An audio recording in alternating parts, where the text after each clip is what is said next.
శుక్లాంబరధరం విష్ణుం శశివర్ణం చతుర్భుజం ప్రసన్నవదనం ధ్యాయేత్ సర్వవిఘ్నోపశాంతయే. గురుర్బ్రహ్మా గురుర్విష్ణుః గురుర్దేవో మహేశ్వరః గురుః సాక్షాత్ పరం బ్రహ్మ తస్మై శ్రీ గురవై నమః. వాగర్ధావివ సంపృతౌ వాగర్ధ ప్రతిపతయే జగతః పితరౌ వందే పార్వతీ పరమేశ్వరౌ. స్తుతిం సమగ్రేతున స్వయమేవ లక్ష్మీః శ్రీరంగరాజమహిషీ మధురైః కటాక్షైః వైదగ్ధ్యవర్ణగుణగుంభనగౌరవైర్యాం కండూలకర్ణకుహరాః కవయోధయంతి. హైమోధ్వపుండ్రమజహన్మకుటం సునాసం మందస్మితం మకరకుండలచారుగండం బింబాధరం బహుళదీర్ఘకృపాకటాక్షం శ్రీవేంకటేశముఖమతనిసన్నిధతాం. విమలపటి కమలకుటి పుస్తకరుద్రాక్షసస్తహసపుటి కామాక్షి పక్ష్మలాక్షి కలిత విపంచి విభాసి వైరించి. నారాయణం నమస్కృత్య నరం చైవ నరోత్తమం దేవీం సరస్వతీం వ్యాసం తతో జయముదీరయేత్. హరి ఓం. పరమేశ్వర స్వరూపైన సభకు నమస్కారం. కవిత్రయ విరచిత శ్రీమదాంధ్ర మహాభారతంలో మహాప్రస్థానిక పర్వం ప్రారంభం. అర్జునుడు ధర్మరాజు గారి దగ్గరికి వెళ్లి అర్జునుండమ్మెయి అచ్యుత రామాది యాదవ జనుల వృతాంతములను తనదు తెరంగు సత్యవతీ తనూభవు హితభాషణంబులు ఏర్పడంగ చెప్పిన విని యుధిష్ఠిరుండు ప్రస్థానంబునకు మది యొలయ అన్నరునితోడ అఖిల భూతంబులననగా పాకంబు పొందించు కాలుండు మదీయ బుద్ధి కర్మ సంత్యాగ కలనంబు కార్యమిప్పుడును వినిశ్చయముందే నీ మనము నరయనిదియ మేలుగా కనుచున్కి విదితమయ్య నాకు అనవుడు అయ్యింద్రనందనుండు. అర్జునుడు ధర్మరాజు గారి దగ్గరికి వెళ్లి బలరాముడు శ్రీకృష్ణుడు ఇద్దరూ కూడా అవతార పరిసమాప్తి చేసేయడం, ఆ తరువాత జరిగినటువంటి విశేషాలు, శ్రీకృష్ణ పరమాత్మకి సంబంధించినటువంటి వారందరూ కూడా ఆ ముసలం కారణంగా శరీరాలు విడిచిపెట్టేసేయడం, తదనంతరం తాను యుద్ధం చెయ్యలేకపోవడం, ఏ మంత్రములు కూడా స్ఫురించకపోవడం, చిట్ట చివరికి మొట్టమొదటిసారి గాంధీవం చేతిలో పట్టుకుని కూడా తాను ఓడిపోవడం, తదనంతరం ఖిన్నుడై వేదవ్యాస భగవానుడిని ఆశ్రయించడం, ఆయన చెప్పినటువంటి మాటలు ఇవన్నీ చెప్పిన తరువాత ధర్మరాజు గారు జవాబు చెప్తూ అన్నాడు, ఇది మహాప్రస్థానం చెయ్యడానికి తగిన సమయం అని నేను అనుకుంటున్నాను అర్జున. ఎందుకనంటే కాలము అందరి జీవుల యొక్క కర్మలను పరిపక్వం చేస్తుంది. మన విషయంలో కూడా అటువంటి పరిపక్వ స్థితి ఏర్పడింది అని నేను అనుకుంటున్నాను. కాబట్టి ఇప్పుడు చెయ్యవలసినటువంటి పని సర్వకర్మలను కూడా పరిత్యజించడమే. కాబట్టి నీ మనస్సు కూడా అలాగే అనుకుంటోందని నేను అనుకుంటున్నాను అర్జున. ఒకవేళ నువ్వు కూడా అంగీకరిస్తే మనందరం కలిసి మహాప్రస్థానం చెయ్యడం బాగుంటుంది, కర్మ సంపరిత్యాగం చేద్దాం అని అన్న తరువాత అర్జునుడు జవాబు చెప్తూ కాలము నేమనవచ్చును కాలము కాలంబపోలుగా కొంటికి నీ లీలలు కలవే లెస్సగా నాలోకించితి ఇది హితము అభిమతము నవున్. కాలంతో పోల్చడానికి లోకంలో ఇంకొక వస్తువు లేదు. కాలమునకు కాలమే సాటి. సమస్త జగత్ కాలమునందు పుడుతోంది, కాలమునందు పెరుగుతోంది, కాలమునందు లయమైపోతోంది. కాలమునందు జీవులు చేసినటువంటి కర్మలను అనుసరించి పునర్జన్మలను పొందుతున్నారు. కాలమునందే చేసుకున్నటువంటి పాపపుణ్యములను దుఃఖంగా సుఖంగా అనుభవిస్తూ కర్మక్షయం చేసుకుంటున్నారు. కాలము కన్నా బలవత్తరమైనటువంటిది వేరొకటి నాకు కనపడదన్నయా అని అన్న తర్వాత ఇక వారందరూ కలిసి నిర్ణయం తీసుకుని మహాప్రస్థానం చెయ్యాలి అని అనుకున్నారు. అలా అనుకున్న తర్వాత ధర్మరాజు గారు యూర్చుణ్ణి పిలిచి ఎరిగించి రాజ్యతంత్రము తెరగు పరచి నడపు వెరవు తెటపడంగాగరపి గృహాంతశ్చరితము నెరినుపదేశించనధిప నెయ్యంబలరన్. ఆ యూర్చుణ్ణి కూర్చోపెట్టి రాజ్య పరిపాలన ఎట్లా చెయ్యాలో, అంతఃపురంలో ఎట్లా ప్రవర్తించాలో, ఎట్లా స్నేహభావంతో ఉండాలో, కార్యక్రమాన్ని ఎలా చక్కపెట్టాలో, అంటే ఇంట బయట రెండిటికి సంబంధించినటువంటి విశేషాల్ని నేర్పడం జరిగింది. అంటే ఆ యూర్చుడికి పెద్దరికం ఇచ్చాడు. ఎందుకని అంటే ఇంకా పరీక్షిత్ చిన్నవాడు కాబట్టి. అందుకని ఆ యనుజుని అట్లు మహానాయకుగా వించి భటజనము కూర్చి మహీనాయకుడు ఆర్యులు కీర్తన సేయ పరీక్షితుని రాజు చేస ధరణికిన్. ఆ యూర్చుడికి పెద్దరికం ఇచ్చి నువ్వు జాగ్రత్తగా రాజ్య సంక్షేమాన్ని చూస్తుండు, అంతఃపురాన్నంతటినీ కూడా పర్యవేక్షిస్తుండు అని చెప్పి అభిమన్యుని యొక్క కుమారుడైనటువంటి పరీక్షిత్ తమ వంశానికి మిగిలిపోయినటువంటి అంకురం కనుక ఆ పరీక్షిత్తుకి పటాభిషేకం చేసి ఇక తాను మహాప్రస్థానం చెయ్యడానికి తన వారితో కలిసి వెళ్ళడానికి సిద్ధపడుతూ సుభద్రని పిలిచాడు. పిలిచి భవదీయాత్మజునాత్మజుండు కురు భూభారోద్వహుండయ్యే యాదవ వంశోతరుడైన వజ్రునకు ఇంద్రప్రస్థ రాజ్యంబు గౌరవదీతంబుగనిచ్చినాడ సుచరిత్ర రక్షణీయంబులైనవి ఈ ఇండులు రెండు నీవు దృఢ ధైర్యంబొప రక్షింపుమా. ఓ సుభద్ర, నీ కుమారుడైనటువంటి అభిమన్యుడి యొక్క కుమారుడైనటువంటి పరీక్షిత్తుకి ఈ రాజ్యాన్నంతటినీ కూడా ఇచ్చి పటాభిషేకం చేశాను. అట్లాగే శ్రీ శ్రీకృష్ణ పరమాత్మ యొక్క మనవడైనటువంటి వజ్రుడికి ఇంద్రప్రస్థాన్ని రాజధానిగా ఇచ్చి పటాభిషేకం చేశాను. మనకి ఇటువైపు చంద్రవంశం ఎంత ముఖ్యమైందో అటు పక్కన ఆ యదువంశం కూడా అంత ముఖ్యమైంది. కాబట్టి ఈ రెండు వంశములు కూడా పరిఢవిల్లేటట్టుగా ఇద్దరూ సంతోషంగా ఉండేటట్టుగా నువ్వు జాగ్రత్తగా చూస్తుండు అని చెప్పి దృఢమైనటువంటి ధైర్యంతో ఈ రెండు వంశాలని నువ్వు కాపాడుతూ చక్కగా రెండు రాజ్యాలు వృద్ధిలోకి వచ్చేటట్టుగా పర్యవేక్షిస్తుండు అని చెప్పి అప్పగించడం జరిగింది. ఎందుకంటే సుభద్ర శ్రీకృష్ణునికి చెల్లెలు కాబట్టి అటువైపు క్షేమాన్ని కూడా చూడడానికి కావలసిన స్వాతంత్ర్యం ఆవిడికి ఉంటుంది కాబట్టి అట్లా అప్పజెప్పారు. అప్పజెప్పిన తరువాత ఆ ముసలం పుట్టినప్పుడు దాన్ని కరిగించి ఆ సముద్రపు నీటిలో కలిపేసిన తర్వాత పుట్టినటువంటి తుంగలను ఆయుధములుగా చేసుకుని ఆ శ్రీకృష్ణ పరమాత్మ యొక్క ద్వారకా నగరంలో ఉన్న వారందరూ కూడా ఒకరిని ఒకరు కొట్టుకుని మరణించారు. కాబట్టి ధర్మరాజు గారు విశేషమైనటువంటి స్నేహభావంతో గౌరవంతో ప్రేమతో వారిని ఉద్దేశించి అట్లాగే తన వైపు కురుక్షేత్ర సంగ్రామమునందు మరణించిన వారిని ఉద్దేశించి చాలా గొప్ప గొప్ప దానాలు చేశాడు. ఏనుగులు, గుర్రాలు, ఆవులు, బంగారము, రత్నాలు ఇంకా అనేక దానములను చేసి తదనంతరం ధౌమ్యాది పురోహితులను పిలిచి వారికి తృప్తి కలిగే విధంగా నానా విధ వస్తు సంచయాన్ని కూడా దానం చేసి కృపాచార్యుణ్ణి మికిలి గౌరవించి సంతోషభరితుణ్ణి చేసి ఆయనకి ధర్మరాజు గారు పరీక్షిత్తుని అప్పజెప్పారు. అప్పజెప్పి నువ్వు గురుస్థానంలో ఉండి ఈ పరీక్షిత్తుకి విద్యాబోధ చేసి వృద్ధిలోకి వచ్చేటట్టుగా చూడవలసినది అని చెప్పి బంగారము, రత్నాలు మొదలైనవన్నీ కూడా పరీక్షితుకి పరమ సంతోషంతో ధర్మరాజు గారు ఇవ్వడం జరిగింది. తర్వాత అక్కడ ఉండేటటువంటి ప్రజలను అందరినీ పిలిచి మహాప్రస్థానం చెయ్యబోతున్నాము అన్న విషయాన్ని చెప్పి ఆ ప్రజల యొక్క అనుమతిని తీసుకోవడం జరిగింది. అట్లా పిలిచినప్పుడు కూర్చోవడంలో వారు చూపించినటువంటి అతి చొరవ, నిష్కారణంగా తగినంత కారణం లేని విషయాలకి వాళ్లల్లో ప్రబలుతున్నటువంటి కలహస్థితిని చూసినటువంటి సహదేవుడు, ధర్మరాజు గారు వాళ్ళు ఇక కలియుగం ప్రవేశించినటువంటి కారణం చేత ఇట్లాంటి తగవలు పుడుతున్నాయి కాబట్టి ఇక మన జీవితాలని పరిపూర్ణం చేసుకోవడం మంచిది, ఇక ఇక్కడితో మన జీవితాలు చాలు అంటూ నగలన్నీ తీసేసి పటు వస్త్రాలు వదిలిపెట్టేసి నారబట్టలు ధరించి జింక చర్మాన్ని ధరించినటువంటి వారై అందరూ కలిసి మహాప్రస్థానానికి బయలుదేరారు. ధర్మరాజు, భీముడు, అర్జునుడు, నకులుడు, సహదేవుడు ఐదుగురిని అనుగమించింది ద్రౌపదీదేవి. వారితో పాటు ఏడవదిగా ఒక కుక్క నడిచింది. ఎక్కడి నుంచి వచ్చిందో ఆ కుక్క కూడా అపారమైనటువంటి ఆప్యాయతతో ఈ ఆరుగురితో పాటుగా మహాప్రస్థానానికి బయలుదేరింది. ఆ ధర్మరాజు గారు మహాప్రస్థానానికి బయలుదేరి వెడుతున్నటువంటి సమయంలో ఎందరో చాలా దూరం ఆయనతో పాటు రావడానికి ప్రయత్నించారు. ఆయన ఇక అందరినీ కూడా మీరు ఆగండి అని చెప్పి ఆ తర్వాత ఇక ఎవరితో ఏమీ మాట్లాడకుండా ముందుకు నడిచి వెళ్ళిపోతున్నాడు. అర్జునుడి భార్య అయినటువంటి ఉలూచి నాగలోకానికి వెళ్ళిపోయింది. చిత్రాంగద భబ్రువాహనుడి దగ్గరికి వెళ్ళిపోయింది. మిగిలినటువంటి భరత వంశానికి సంబంధించినటువంటి వారి భార్యలు ఆ పరీక్షిత్తు దగ్గర ఉండిపోయారు. ఈ పాండవులు ఐదుగురు, ద్రౌపదీదేవి,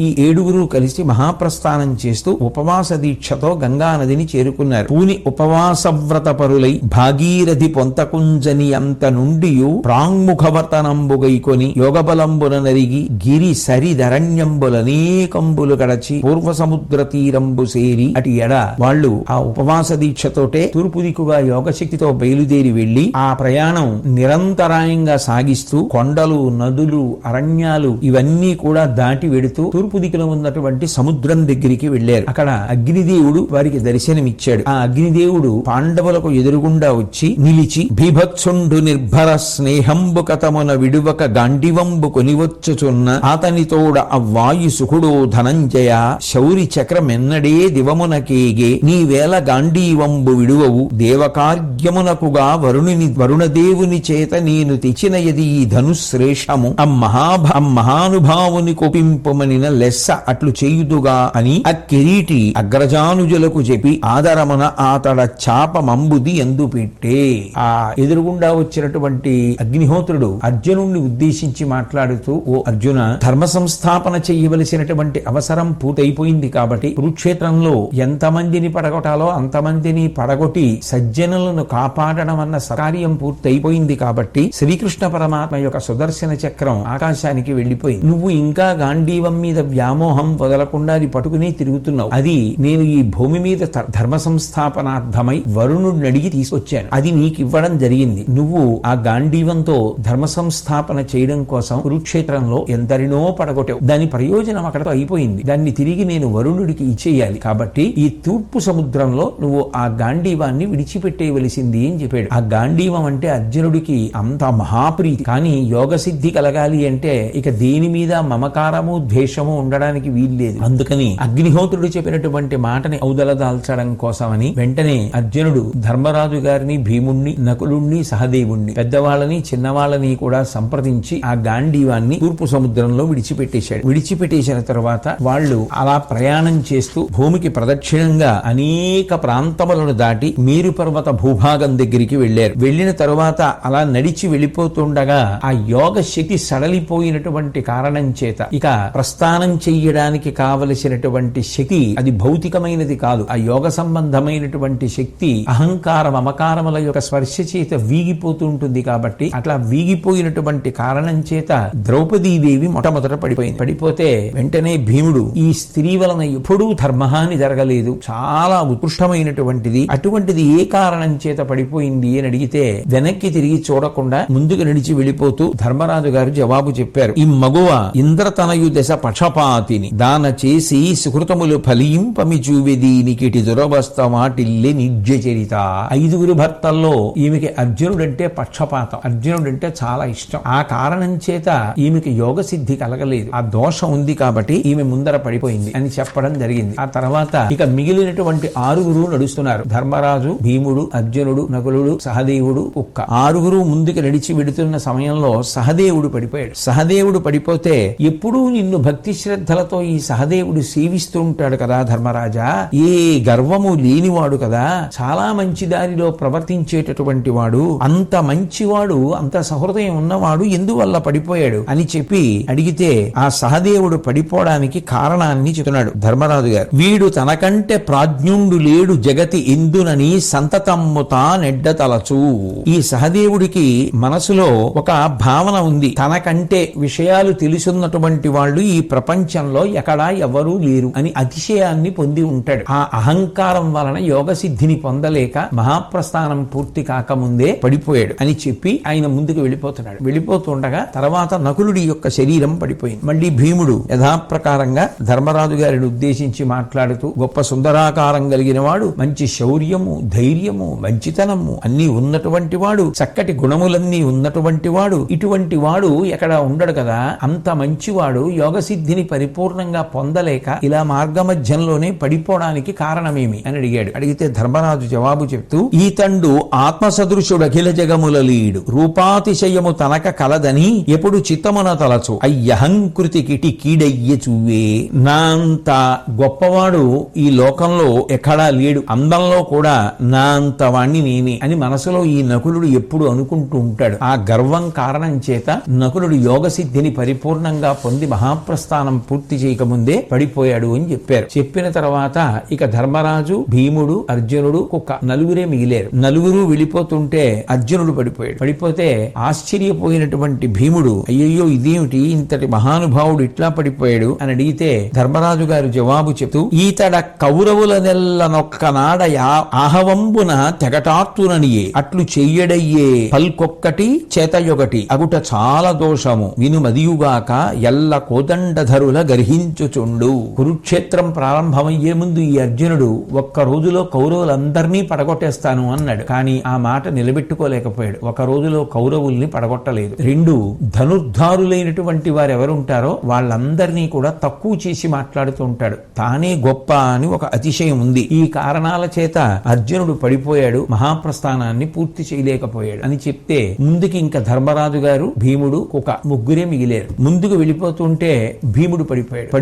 పడిపోతూ మళ్ళీ ఆ ధర్మరాజు గారిని ఉద్దేశించి, ఓ రాజా, నేను ఇట్లా ఎందుకు పడిపోయానో దయచేసి నాకు చెప్పవలసింది అని అడిగాడు. అడిగితే ధర్మరాజు గారి జవాబు చెప్తూ, ఓ భీమ, నువ్వు గొప్ప పరాక్రమవంతుడివి, అందులో సందేహం లేదు. కానీ ఒకటి, నువ్వు ఎక్కువ ఆహారం తీసుకుంటావు. 2 చాలా భయంకరమైనటువంటి బాహుబలం కలిగినటువంటి వాడైన కారణం చేత ఎవ్వరినీ లెక్క చెయ్యవు. 3 వ్యర్థపు మాటలు చాలా మాట్లాడుతూ ఉంటావు. ఈ 3 కారణాల చేత యోగ సిద్ధి పరిపూర్ణం కాలేక నువ్వు పడిపోవడం జరిగింది అని చెప్పి ధర్మరాజు గారు ఒక్కరు ఆ కుక్కని తీసుకుని అంటే కుక్క అనుగమిస్తూ ఉండగా ఆయన వెనక్కి తిరిగి చూడకుండా, ఏ విధమైనటువంటి ఆ తాదాత్మ్యతను పొందకుండా నిర్వికారంగా ముందుకు వెళ్ళిపోతున్నారు. అలా వెళ్ళిపోతున్నటువంటి సమయంలో ఇంద్రుడు రథంలో ఎదురొచ్చి ఎంతో ఆ ప్రేమ కలిగినటువంటి వాడై సిద్ధపడై ధర్మరాజు గారి యొక్క ముందు భాగంలో నిలబడి ఆ ధర్మరాజు పట్ల ఆప్యాయతతో చూస్తే వెంటనే విశేషమైనటువంటి వినయంతో ధర్మరాజు గారు ఆయనకి నమస్కారం చేశారు. చేసిన తర్వాత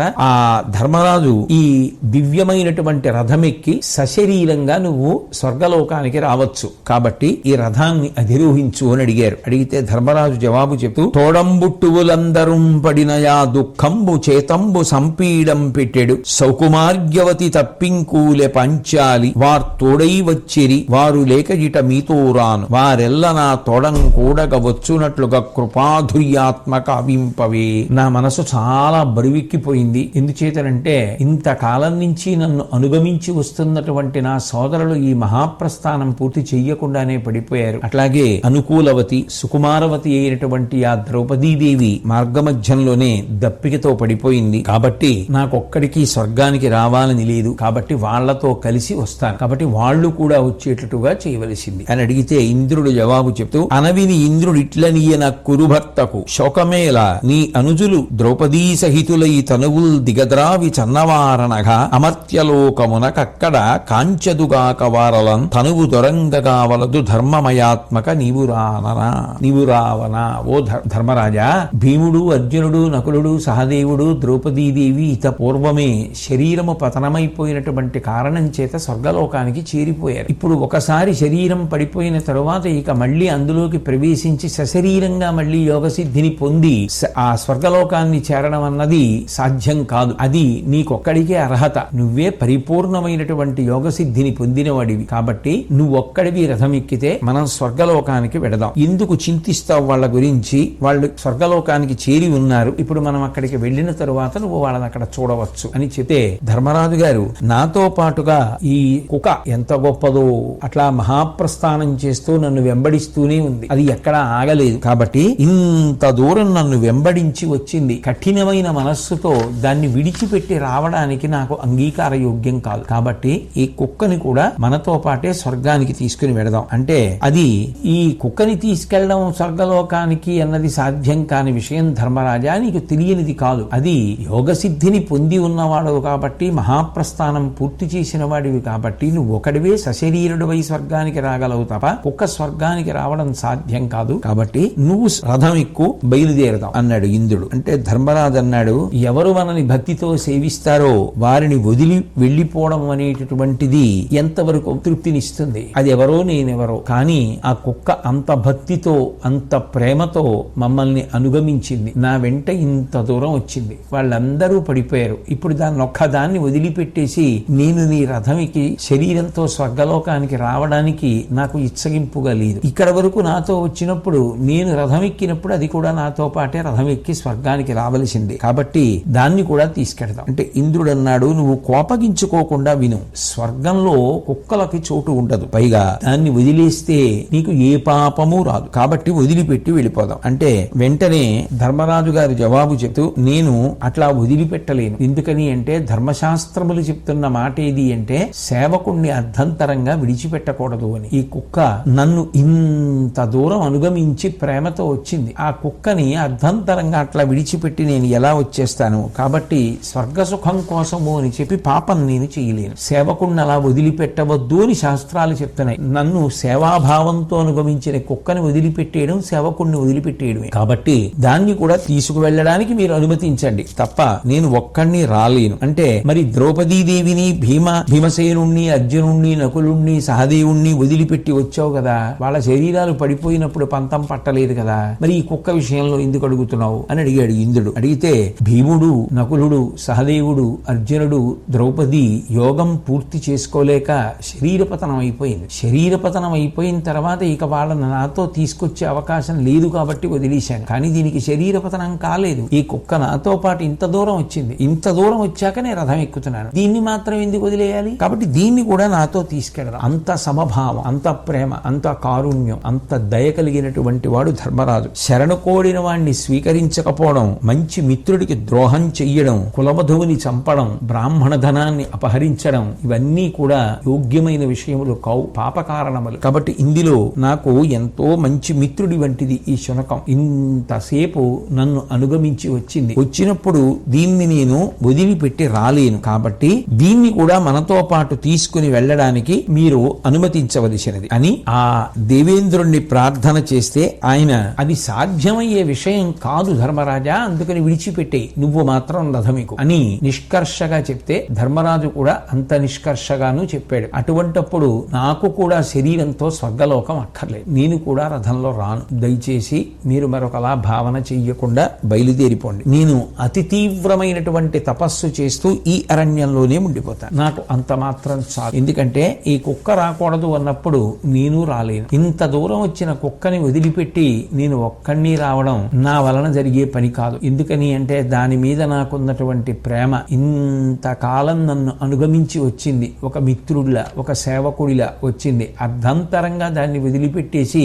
నేను ఒక్కడినే రాలేను. అందుకని ఇక్కడి దాకా వచ్చిన తరువాత శరీరంతో స్వర్గలోకానికి రావడానికి నాకు అర్హత ఉంటే ఇక్కడి వరకు శరీరంతో వచ్చినటువంటి కుక్క కూడా స్వర్గానికి రావడానికి అర్హత పొందినటువంటి ప్రాణి. కాబట్టి మీరు తీసుకెడితే ఇద్దరిని తీసుకెళ్ళండి, లేకపోతే వదిలిపెట్టేసేయండి, నేను ఇక్కడే తపస్సు చేసుకుంటాను అని నిష్కర్షగా చెప్పిన తరువాత ఆ ధర్మరాజు గారి యొక్క నిరతిశయమైనటువంటి ఆ భూతకారుణ్యం చూసి పరమప్రీతి పొందినటువంటి యమధర్మరాజు గారు కుక్క రూపాన్ని వదిలిపెట్టేసి యథారూపంతో ప్రత్యక్షమయ్యారు. అంటే నిజానికి కుక్క రూపంతో అంతకాలము అనుగమించినది ఎవరు అంటే యమధర్మరాజు గారే వచ్చారు. వచ్చి ఓ పుణ్యచరిత్ర, నీ నిర్మలమైనటువంటి బుద్ధి, సకల భూతముల పట్ల నీకున్నటువంటి దయాగుణం చేత నేను ఎంతో సంతోషాన్ని పొందాను. ద్వైతవనంలో కూడా నువ్వు ఇట్లాగే ఎంతో పవిత్రంగా ప్రవర్తించి ఉన్నావు. ఒకసారి మంచినీళ్లు తాగడం కోసమని వచ్చి ఆ అర్జునుడు, భీముడు, నకులుడు, సహదేవుడు నలుగురు మరణించారు నీటిని తాగి. ఆ తర్వాత నువ్వు వచ్చావు, నేను అడిగిన ప్రశ్నలకు జవాబు చెప్తే నీ సోదరులో ఎవరో ఒకరినే బ్రతికిస్తానని చెప్పాను. అవతల కురుక్షేత్ర సంగ్రామం జరుగుతుందని తెలిసిన, నిజానికి భీమార్జునుల యొక్క సహకారం నీకు ఎంతో ఉంటుందని తెలిసిన, నువ్వు కుంతీ సంతానంలో పెద్దవాడవైనటువంటి నువ్వు బ్రతికున్నావు కాబట్టి మాద్రి సంతానంలో పెద్దవాడైన నకులుడు బ్రతికి ఉండడం ధర్మము అని చెప్పి నకులుణ్ణి బ్రతికించమని అడిగావు. ఇప్పటికీ నేను ఆ విషయాన్ని జ్ఞాపకం చేసుకుని నీ ధార్మిక నిష్టకి ఎంతో సంతోషిస్తూ ఉంటాను. నీ వంటి వాడు ఎక్కడుంటాడు, యోగ మార్గంలో పుణ్యలోకాలకి వెళ్ళు అని చెప్పి ఆయన ఆశీర్వచనం చేస్తే నారద మహర్షి అక్కడికి వచ్చారు. ఆ నారద మహర్షితో పాటు అప్పుడు గంధర్వులు, దేవఋషులు, మరుత్తులు, అశ్వినులు, వసువులు, ఇంద్రుడు మొదలైనటువంటి వారందరూ కూడా వచ్చి ధర్మరాజు గారిని కలుసుకున్నారు. అప్పుడు నారదుడు అంటున్నాడు, దానములం తపంబులను తద్దయు పేర్గలయట్టి వారలన్ మనమనాధులున్ వినమే మాసె తదీయ యశంబులెల్ల నీ మానిత కీర్తి దీప్తులు సమస్త జగంబులయందు పర్వుటన్ మీనుల తోడవారిటులు నీర్చిరే రా అమరత్వ సిద్ధికిన్. ఓ ధర్మరాజా, లోకంలో దానములం తపంబులను తద్దయు పేర్గలయట్టి వారలన్, దానాలు చేసిన వాళ్ళున్నారు, గొప్ప గొప్ప తపస్సులు చేసినటువంటి వాళ్ళున్నారు, మానవనాథులను వినమే, అటువంటి రాజులని ఎంతమందిని చూడలేదు, ఎంతమంది గురించి వినలేదు. మాస తదీయ యశంబులెల్లా, వాళ్ళ యొక్క కీర్తి అంతా కూడా ఇప్పుడు నీ యొక్క కీర్తితో పోలిస్తే తరిగిపోయింది. ఎందుకని అంటే ఇట్లా శరీరంతో స్వర్గలోకానికి వచ్చినటువంటి వాళ్ళు ఎవరైనా ఉన్నారా? ఎంత పుణ్యం చేసినా, ఎంత కీర్తి సంపాదించుకున్నా వాళ్ళందరూ కూడా శరీరాల్ని విడిచిపెట్టేసినటువంటి వారే. కానీ నువ్వు మాత్రం సశరీరుడవై స్వర్గానికి వస్తున్నావు. ఎంత గొప్ప విషయం అంటుంటే, నా తమ్ముళ్ళని చూడాలి అని నాకుంది, అప్పటి వరకు నాకు సుఖం ఉండదు, కాబట్టి భీమార్జునునకుల సహదేవులు, ఆ ద్రౌపదీదేవి ఎక్కడుందో నాకు తెలియచేయవలసినది అని ధర్మరాజు గారు అడిగితే, ఆ దేవర్షులు, సిద్ధులు, సభాసుదులు వీళ్ళందరినీ కూడా శుభదృష్టితో చూడు. ఇప్పుడు నువ్వు నీ సోదరుల్ని, నీ కాంతని చూడాలనుకుంటున్నావు కాబట్టి తప్పకుండా అట్లాగే చూద్దుగానివి అని చెప్పి దేవేంద్రుడు ఆ ధర్మరాజు గారికి వాళ్ళ సోదరులు ఉన్నటువంటి ప్రదేశాన్ని చూపించమని ఒక దూతని ఇచ్చి పంపించాడు. ధర్మరాజు గారి సంతోషంగా దూత వెనకాతల బయలుదేరి వెడుతుంటే చాలా సూర్యబింబం ఎలా వెలిగిపోతోందో అటువంటి కాంతితో ప్రకాశిస్తున్నవాడు, ఒక పెద్ద సింహాసనం మీద కూర్చొని ఉన్నటువంటి వాడు, అప్సరోగణములన్నీ కూడా పరివేష్టించి ఉండగా వాళ్ళ యొక్క సేవలు అందుకుంటున్నటువంటి వాడు, శౌర్యలక్ష్మి విరాజితుడైనటువంటి వాడు, అంతులేనటువంటి సుఖములను పొందుతున్నటువంటి వాడు, ఎంతో సంతోషంగా ఉన్నటువంటి వాడైనటువంటి దుర్యోధనుడు కనపడ్డాడు. ఆ దుర్యోధనుడిని చూడగానే ధర్మరాజు గారికి ఎక్కడ లేని అలక కలిగి లోభగుణం చేత ఈ దుర్యోధనుడి యొక్క మనసు కలుషితమైపోయింది. నిజానికి ఆ లోభగుణం చేతనే అంత పెద్ద కురుక్షేత్ర సంగ్రామం జరిగింది. ఎందరో రాజుల్ని తన వైపు యుద్ధం చేయవలసినదిగా ఆహ్వానించి తీసుకొచ్చాడు. కేవలం ఇతడి ఒక్కడి లోభం కారణం చేత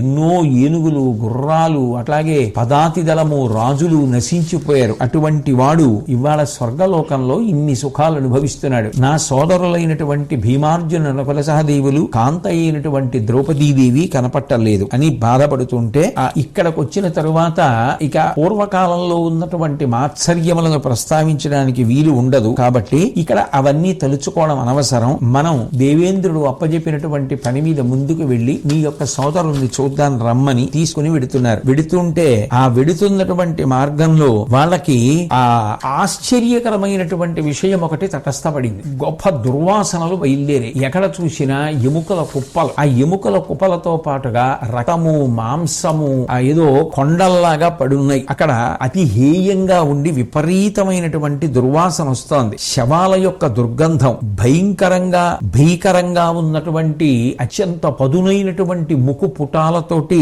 అక్కడ ఉండేటటువంటి ఆ ప్రేతములనన్నింటినీ కూడా కొట్టి తింటున్నటువంటి కాకుల గుంపులు, ఆ కత్తుల్లా ఉన్నటువంటి ఆకులతో కూడుకున్నటువంటి వైతరిణి నది వారికి కనపడింది. అంత భయంకరమైనటువంటి ఆ ప్రాంతానికి వెళ్లి ఆ ఘోర దృశ్యాన్ని చూసినటువంటి ధర్మరాజు గారి యొక్క మనసు చాలా కటకట పడింది. అంత భయంకరమైన దుర్వాసన. ధర్మరాజు గారి ముందుకు నడిచి ఆ దూతతో వెళ్లిపోతుంటే ఆయనకి కొన్ని కంఠాలు ఆర్తితో పిలవడం వినపడింది. భవ్యజనన, నీ గాత్రము దివ్య సౌరభంబు బెరసిన గాట్పుమాపై గరంబు హృద్యమై విచుటయు దుఃఖం బెల్లబాసే భూరి సౌఖ్యము నుందు చున్నారమేము. ఓ మహానుభావ, నీ యొక్క శరీరం నుంచి వచ్చేటటువంటి సువాసనల కారణంగా మేమిక్కడ పడుతున్నటువంటి కషాన్ని మరిచిపోయి సేద తీరాం. కాబట్టి నువ్వు వెళ్లిపోకుండా మరి కొంతసేపు అక్కడ నిలబడవలసినది అన్న కంఠాలు ఆర్తితో పిలుస్తుండగా వినపడితే ఆయన ఆశ్చర్యపోయి ఎంత కష్టపడుతున్నారు అని దయతో ఎవరు మీరు అని అడిగారు. అడిగితే వాళ్ళు జవాబు చెప్పారు. నేను కర్ణుణ్ణి, నేను భీముణ్ణి, నేను అర్జునుణ్ణి, నేను నకులుణ్ణి, నేను సహదేవుణ్ణి, నేను ద్రౌపదిని అని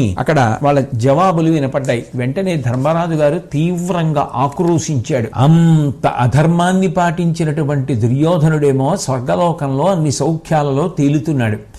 ఇంత నియమబద్ధమైనటువంటి జీవితాన్ని గడిపి ధర్మాచరణకి పెద్దపీట వేసినటువంటి ఈ మహానుభావులేమో ఇక్కడ ఇలా ఇన్ని బాధలు పడుతున్నారు. ఇది చాలా ఆశ్చర్యకరంగా ఉంది అని చెప్పి ఆయన తన వెంట వస్తున్నటువంటి దూతతో, నేను ఇక స్వర్గలోకానికి రాదలుచుకోలేదు, ఇంద్రుడికి వెళ్లి చెప్పు, ఇక్కడ నా సోదరులు ఇంత బాధపడుతున్నారు కాబట్టి నేను కూడా ఇక్కడే ఉండిపోవాలనుకుంటున్నాను అని చెప్పి పంపించేస్తే ఆ దూత వెళ్లి ఇంద్రుడికి చెప్తే ఇంద్రుడు వెంటనే ఋషులతోటి దేవతలతోటి కలిసి అక్కడికి వచ్చాడు. ధర్మరాజు గారు కూడా అక్కడికి వచ్చారు. వాళ్ళందరూ వచ్చేటప్పటికి అక్కడ ఉన్నటువంటి వైతరిణి నది అదృశ్యం అయిపోయింది. మంచి సువాసన కలిగేటటువంటి గాలి సంతోషకరంగా వీచింది. అప్పుడు అందరూ కూడా ఆనందాన్ని పొందారు. అక్కడికి వసు, రుద్ర, ఆదిత్య, గంధర్వ, గరుడ, సర్ప సమూహాలు, సిద్ధ సాధ్యులు అందరూ కూడా హృదయాలు సంతోషంతో నిండిపోగా ధర్మరాజు గారిని చూడడం కోసమని అక్కడికి రావడం జరిగింది. వచ్చిన తరువాత ధర్మరాజు గారు తనకున్నటువంటి అనుమానాన్ని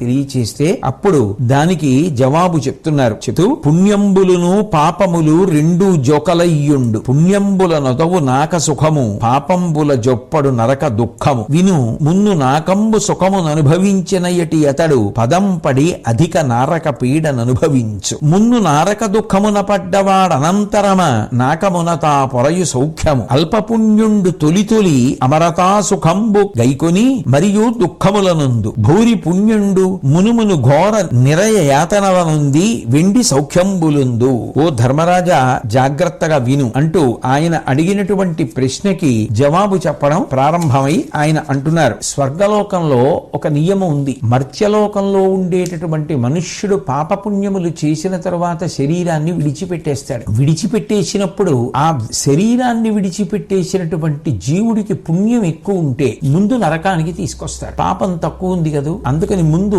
నరకంలో దుఃఖాన్ని అనుభవించేసి చాలా కాలం ఉండడం కోసం స్వర్గలోకానికి వెళ్ళిపోతాడు. అట్లా కాకుండా పాపం చాలా ఎక్కువ ఉండి పుణ్యం బహు కొద్దిగా ఉంటే ముందు స్వర్గలోకానికి తీసుకెడతాడు. ఆ కొద్దిగా ఉన్న పుణ్యానికి కొంతసేపు స్వర్గలోకంలో ఉంటాడు. ఉన్న తర్వాత స్వర్గలోకవాసం అయిపోయి దీర్ఘకాలం కష్టాలు పడ్డానికి నరకలోకానికి వచ్చేస్తాడు. కాబట్టి ఇది ఇక్కడ ఉండేటటువంటి నియతి. రాజులందరూ కూడా నరకద్వార దర్శనం చెయ్యవలసినదే. కానీ సశరీరంగా స్వర్గానికి రావడం అనేటటువంటిది మాత్రం అందరికీ చెల్లేటటువంటి విషయం కాదు. మాంధాత, నలుడు, హరిశ్చంద్రుడు, దిలీపుడు, దుష్యంతుడు, భరతుడు మొదలైనటువంటి వారు మాత్రమే అంత గొప్ప కీర్తిని పొందినటువంటి వారు. కాబట్టి ఇవాళ నీవు ఎంతో గొప్ప స్థానాన్ని పొందావు. నిన్ను ప్రశంసించడానికి ఈ గంధర్వులు, గరుడులు, నాగులు, కిన్నెరులు వీళ్ళందరూ కూడా వచ్చారు అంటే ఎంత గొప్ప స్థానాన్ని పొందావో నువ్వు అర్థం చేసుకో అని చెప్పిన తరువాత యమధర్మరాజు గారు ధర్మరాజు గారిని ఉద్దేశించి కొన్ని విషయాలు చెప్పారు. ఇది ఈ శరీరంతో ఉన్నంతసేపే నీకు నావారు ఇంకొకరు అన్న భావన. కాబట్టి ఇది పోవాలి అంటే ధర్మరాజా అని పలికి ఆ యమధర్మరాజు గారు ధర్మరాజు గారితో చెప్తున్నాడు. అని పలికి ధర్ముడ తనయుని తోడ్కొని అయ్యందరును తోడ నరుగుదేరా ఆకాశగంగ ఉపాంతమునకు పోవా ఆ పుణ్యనది మహానుభావుడు ఆర్య సంస్తవన వాక్యంబులు చెలగా భవ్య స్నాన మంగళమాచరించి మానుష తనువు అమ్మాత్రన విడిచి దివ్యంబగు మహితదేహంబు దాల్చి వైర మత్సర స్నేహ సంవాస లౌల్య గర్వ శోకాదులైన హృద్గత వికారముల తొరంగి నిర్ధూమత్వమున విలుంగు పావకుడు పోలి శోభిల్లె పౌరవేంద్ర. ఆ యమధర్మరాజు గారు చెప్పినటువంటి రీతిలో ధర్మరాజు గారు ఆయనని అనుగమించి ముందుకు వెళ్లిన తరువాత అక్కడ ఆకాశగంగా ప్రవాహం కనపడింది. ఆ ఆకాశగంగలో అందరూ పొగుడుతుండగా ధర్మరాజు గారు స్నానం చెయ్యగానే ఆయనకి సంబంధించినటువంటి శరీరం తొలగిపోయి ఆయనకి దివ్యమైనటువంటి శరీరం అమరింది. ఆ దివ్య శరీరం కలగగానే ఆయనకు ఉన్నటువంటి వైరం, మాత్సర్యం, స్నేహం, అహంకారం, మమకారం, చాంచల్యం, దుఃఖం ఇవన్నీ కూడా దానితో పాటే తొలగిపోయిన తరువాత ఎంతో సంతోషంగా ఆ ధర్మరాజు గారు ఆ దివ్య శరీరంతో ముందుకు వెడుతూ కొన్ని అద్భుతమైనటువంటి విషయాలు చూశాడు. రాజులందరూ తెలిసో తెలియకో కించిత్ దోషం ఉంటుంది కాబట్టి నరకద్వార దర్శనం చెయ్యవలసిందే. కానీ ఇప్పుడు అర్జునుడు ఉన్నటువంటి స్థితి నరుడై చతుర్భుజుడైనటువంటి శ్రీమన్నారాయణమూర్తిని సేవిస్తూ అర్జునుడు కనపడ్డాడు. అట్లాగే కాంతులన్నిటికీ కూడా స్థావరమైనటువంటి ఆ ద్వాదశాదిత్యులు 12 మంది సూర్యులలో 13వ వాడిగా కర్ణుడు వెలిగిపోతున్నాడు. అలాగే మరుద్గణాలలో ఒకడుగా భీమసేనుడు నిలబడి ఉన్నాడు. అశ్వనీ దేవతలతో సమానమైనటువంటి రూపాన్ని నకుల సహదేవులిద్దరూ కూడా పొంది ఉన్నారు. ద్రౌపదీదేవి సాక్షాత్ దేవీస్వరూపిణి. ఆ 5గురికి కూడా అంతటి విభవాన్ని ప్రసాదించినటువంటిదై మహేశ్వరుడి ఆజ్ఞతో అవతారం స్వీకరించినటువంటి మహత్తర శక్తిగా దర్శనమిచ్చింది. తర్వాత గంధర్వ శ్రేష్ఠులుగా ఆ ద్రౌపదీదేవి యందు పాండవులకు జన్మించినటువంటి ఉప పాండవులు కనపడ్డారు. ప్రముఖులైనటువంటి గంధర్వులకు నాయకుడైనటువంటి ధృతరాష్ట్ర మహారాజు అక్కడ గంధర్వ నాయకుడైనటువంటి ధృతరాష్ట్రుడిగా కనపడ్డాడు. అలాగే సిద్ధ, సాధ్య, విశ్వేదేవ సమూహాలతో కనిపిస్తున్నటువంటి వారందరూ కూడా ఆయా అంశాలతో భూమి మీద పుట్టి శ్రీకృష్ణ పరమాత్మ చుట్టూ ఉండి ఆయనని సేవించి కురుక్షేత్ర యుద్ధమునందు పాల్గొని కృతకృత్యులైనటువంటి సాత్యకి, కృతవర్మ మొదలైనటువంటి వీరులు. అట్లాగే అభిమన్యుడు చంద్రుడిలా ప్రకాశిస్తూ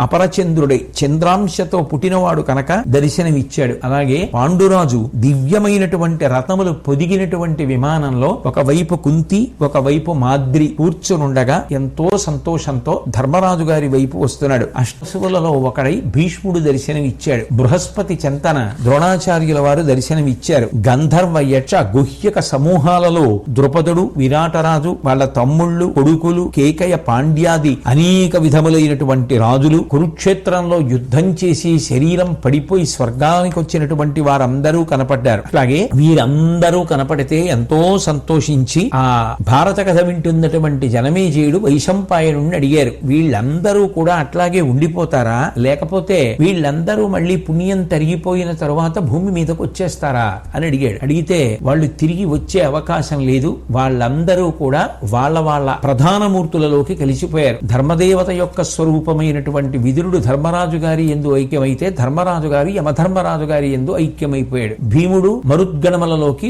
వాయుదేవునిలోకి ఐక్యమైపోయాడు. శకుని ద్వాపరం అధిదేవతలోకి ఐక్యమైపోయాడు. అట్లాగే నకుల సహదేవులు అశ్వనీ దేవతలలోకి ఐక్యమైపోయారు. భీష్ముడు వసువుగా నిలబడిపోయాడు. ద్రోణుడు బృహస్పతి యందు ఐక్యమైపోయాడు. దృష్టజ్యుమ్నుడు అగ్నిహోత్రుడి యందు ఐక్యమైపోయాడు. ద్రౌపదీదేవి సాక్షాత్ దేవీస్వరూపిణిగా రూపాంతరం చెందింది. రుక్మిణీదేవి సాక్షాత్ శ్రీ మహాలక్ష్మి అయింది. సత్యభామాదులు ఆమెని సేవించేటటువంటి లక్ష్మీదేవి యొక్క అంశస్వరూపాలైపోయారు. ఈ విధంగా ఆ ద్రోణాచార్యుల వారు బృహస్పతి యందు ఐక్యమైపోయారు. ఎవరెవరు ఏ ఏ రూపాలతో వచ్చారో వారు ఆ ప్రధాన రూపములలోకి ఐక్యమైపోయారు. అట్లాగే ధృతరాష్ట్రుడు గాంధారితో కలిసి కుబేర లోకాన్ని చేరిపోయాడు. అట్లాగే అభిమన్యుడు చంద్రుడి యందు ఐక్యమైపోయాడు. ఇలా వాళ్ళందరూ కూడా వాళ్ళ యొక్క అంశలలోకి వచ్చినటువంటి వారు తిరిగి యథాస్వరూపముల యందు ఐక్యమైపోయారు. కాబట్టి వాళ్ళు మళ్ళీ తిరిగి భూమి మీదకి వచ్చే అవకాశం ఉండదు. దుర్యోధనుడి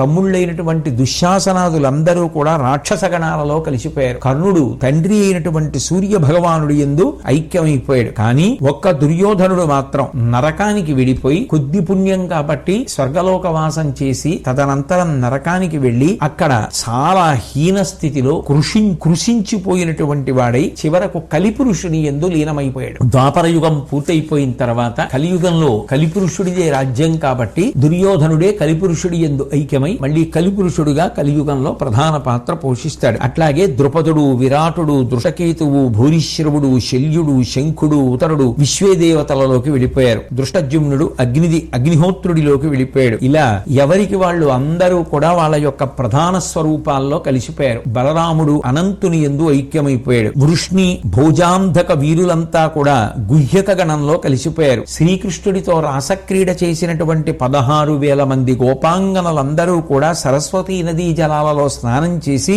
సరోభావమును పొంది వాళ్ళు పరమ సంతోషంతో నారాయణుడి యొక్క సమీపానికి వెళ్లిపోయారు. ఇలా వాళ్ళందరూ కూడా తమ యొక్క యథాస్వరూపముల యందు ఐక్యమైపోయారు. ఈ మహాభారత సంహితని వేదవ్యాస భగవానుడు 3 సంవత్సరముల పాటు కష్టపడి నిర్మాణం చేశాడు. ఇది చాలా చాలా గొప్పది. ఈ భారతం గురించి ఒక మాట చెప్పారు. ధర్మార్థ కామ మోక్షములనేటటువంటి 4 విధములైనటువంటి పురుషార్థములను సాధించడం విషయంలో భారతంలో ఏం చెప్పబడిందో అదే మరొక చోట కూడా ఉండొచ్చు. కానీ భారతంలో లేని ధర్మం మాత్రం ఇంకా లోకంలో ఎక్కడా ఉండే అవకాశం లేదు. అంత సమగ్రమైనటువంటి రీతిలో చతుర్విధ పురుషార్థ సమన్వయం కొరకని మహానుభావుడైనటువంటి వేదవ్యాస భగవానుడు 3 సంవత్సరములు కష్టపడి భారతాన్ని నిర్మించి లోకానికి అందచేశాడు. ఈ మహాభారతాన్ని ఎవరు వింటారో వారందరికీ కూడా అపారమైనటువంటి ఫలితములు కలుగుతాయి. కారణం దేవతలందరూ సంతోషిస్తారు. పరిపూర్ణావతారమైనటువంటి శ్రీకృష్ణ భగవానుని యొక్క సంతోషం 33 కోట్ల మంది దేవతలు పితృదేవతల యొక్క సంతోషమే. కాబట్టి అలఘుమతులారా పర్వంబులని ఇతిహాస రత్నమును వినిన అఘంబులు వాయు నాకలోకము కలుగును సిద్ధించు ముక్తి కాంక్షితయైనన్. ఎవరైతే ఈ మహాభారతాన్ని ప్రత్యేకించి పర్వదినాల్లో వింటున్నారో వాళ్ళకి గాఢమైనటువంటి భక్తి ఏర్పడుతుంది. విహిత కర్మాచరణము చేసి చక్కగా స్వర్గాది లోకములను పొందుతారు. తీవ్రమైనటువంటి ఇచ్చ కలిగినటువంటి వారికి మోక్షం పొందడానికి కావలసిన అర్హతను కూడా మహాభారతమే సమకూర్చి పెడుతుంది. అట్లాగే ఈ పుణ్యకథను ఎవరు వింటారో వాళ్ళకి మహాపాతకములు కూడా నశిస్తాయి. ఇక సుర పితృ కార్యంబుల భూసురులకు దీని వినిపించు సుకృతాత్ముడు తత్కరణ ఫలంబుల నధిక స్ఫురితంబుగ పడయు మహిత బోధనులారా. దేవతల కార్యం జరిగేటప్పుడు, పితృదేవతల యొక్క కార్యాలు జరిగేటప్పుడు ఎవరు ఈ మహాభారతాన్ని వినిపిస్తారో అటువంటి వాళ్ళందరూ కూడా గొప్ప పుణ్య ఫలితములను పొందుతారు. ఇంద్రియములతో మనసుతో చేసినటువంటి పాప సమూహములన్నీ కూడా ఈ మహాభారత శ్రవణం చేత తొలగిపోతాయి. అలాగే భ్రాజిత వృతిమై బరగు భారత సంహిత సంయమీంద్రులారా జయనామకంబునను రాజిత భంగి జగత్రయంబునన్ పూజిత కీర్తి ఈ నెగడు భూరి జయోన్నతి కండ్రు దీనిచే రాజులు ఇలాసురుల్ మరి అరాతుల గెల్తురు వినయంతటన్. ఈ మహాభారతాన్ని భక్తి శ్రద్ధలతో వినడం అనేటటువంటిది ఎంతో గొప్ప అదృష్ట విశేషం. దీనికి జయము అని పేరు. ఈ కథని విన్నటువంటి రాజులు విజయలక్ష్మిని పొందుతారు. విద్వాంసులైనటువంటి వారు, వేదాన్ని చదువుకున్నటువంటి బ్రాహ్మణులు మొదలైనటువంటి వారు అంతఃశత్రువుల్ని గెలిచి సమున్నత స్థితిని పొందుతారు. భారత మధ్యతో వినిన భక్తి పఠించిన శ్రీయు నాయువున్ భూరి యశంబునున్ ప్రమదమున్ దృఢ విద్యయు కల్గు వారికే కోరికలైన వేగమునకూడు సుపుత్రునిగాంచు సద్వరున్ గర్వమొప్పగా పడయు గర్భిణియున్ వరుసన్ కుమారియున్.